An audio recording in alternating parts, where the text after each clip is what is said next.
자, 일단 요거 두 번째 거 한번 볼게요. 이미지.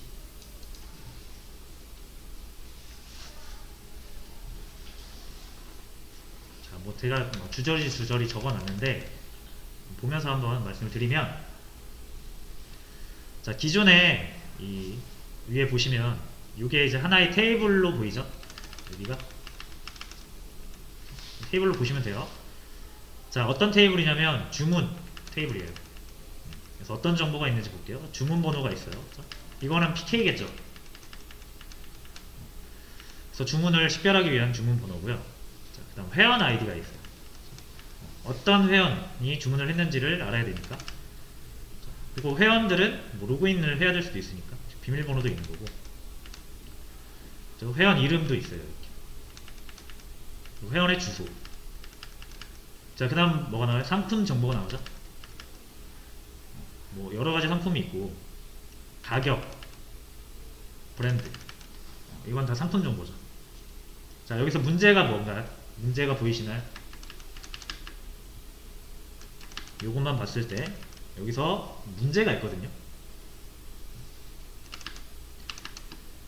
자, 첫 번째로 데이터가 너무 많습니다. 이게 제가 데이터는 결국은 스토리지에 쌓이는 거라 그랬잖아요. 그죠? 그리고 이게 뭐 작은 사이트는 모르겠지만 엄청나게 잘 팔리고 큰 쇼핑몰이라고 하면 이 주문 정보가 어마어마하게 많겠죠. 몇백만 건 될 수도 있어요. 그죠? 자, 근데 보세요. 이 회원 아이디가 이 6번이 두 번 주문했죠. 1번도 두 번 주문했죠. 자, 그럼 6번 회원이 두 번 주문하니까 회원 아이디 두 번, 비밀번호 두 번, 회원 이름 두 번, 울산 두 번. 두 번씩 저장됐죠? 똑같은 내용이. 마찬가지로 1번도 두 번씩 저장됐죠.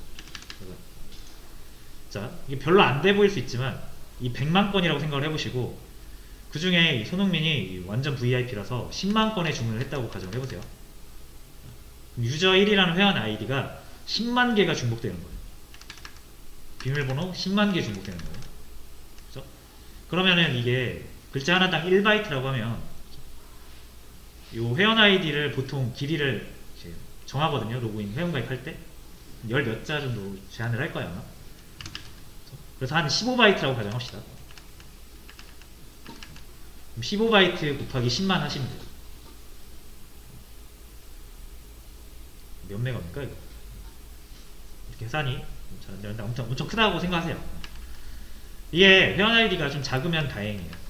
이런 데이터 중에 정말로 엄청나게 큰 용량이 데이터베이스에 저장되는 경우도 있겠죠. 하나당 1메가, 2메가씩 하는 거. 이미지 같은 거죠. 그러면은 그게 10만 개 있다고 생각을 해보세요.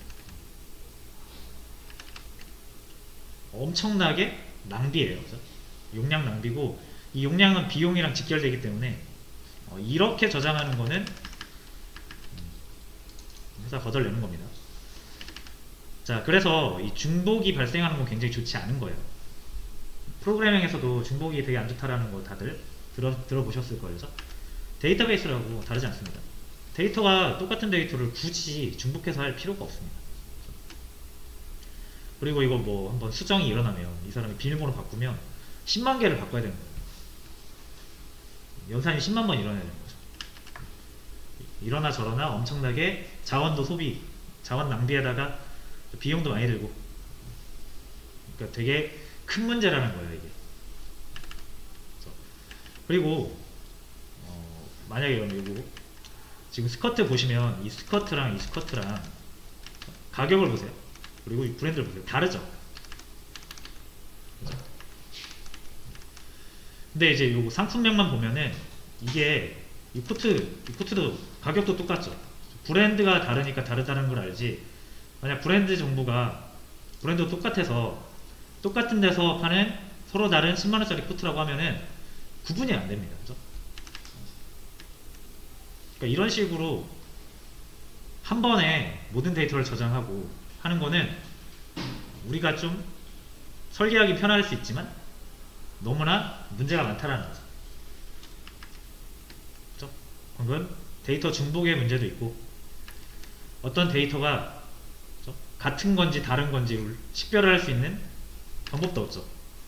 PK가 없잖아요, 이거.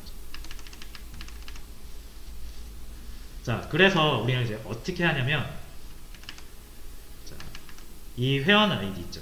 이 회원 정보잖아요. 이 회원 정보만 따로 트레이블을 이렇게 분리를 하는 거예요. 그리고 상품도 얘네만 따로 빼서 분리를 해요. 자, 그 다음에 아까 제가 말씀드렸죠. 식별이 안 된다. 식별이 안 된다. 그래서 이 식별자 PK를 부여를 하는 거예요.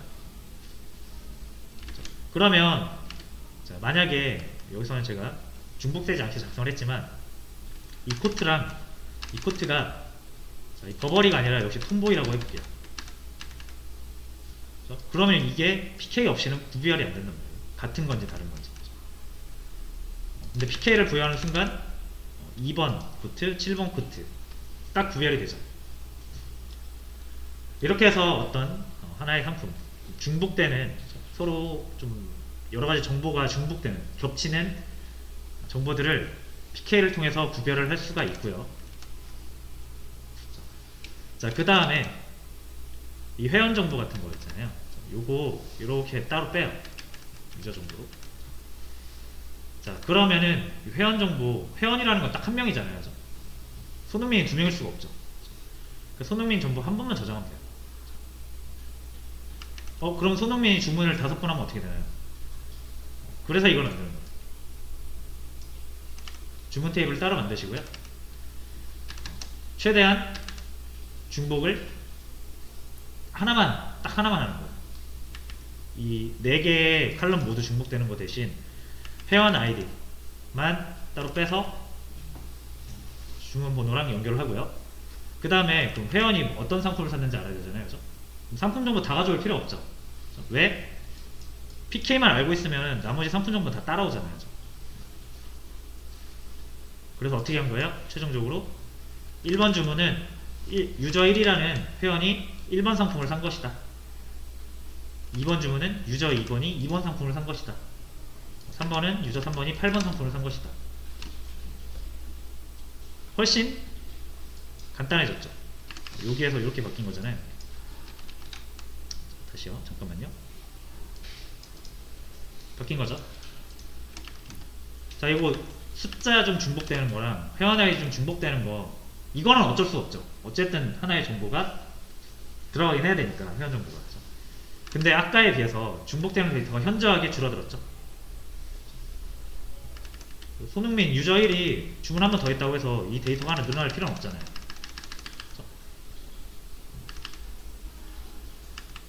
우리가 유저 1이 누군지는 항상 열어서 확인해 보면 되니까. 맞죠? 자, 그래서 테이블을 분리를 합니다. 보통 분리를 왜 하냐면 이런 이유 때문에 하는 거예요.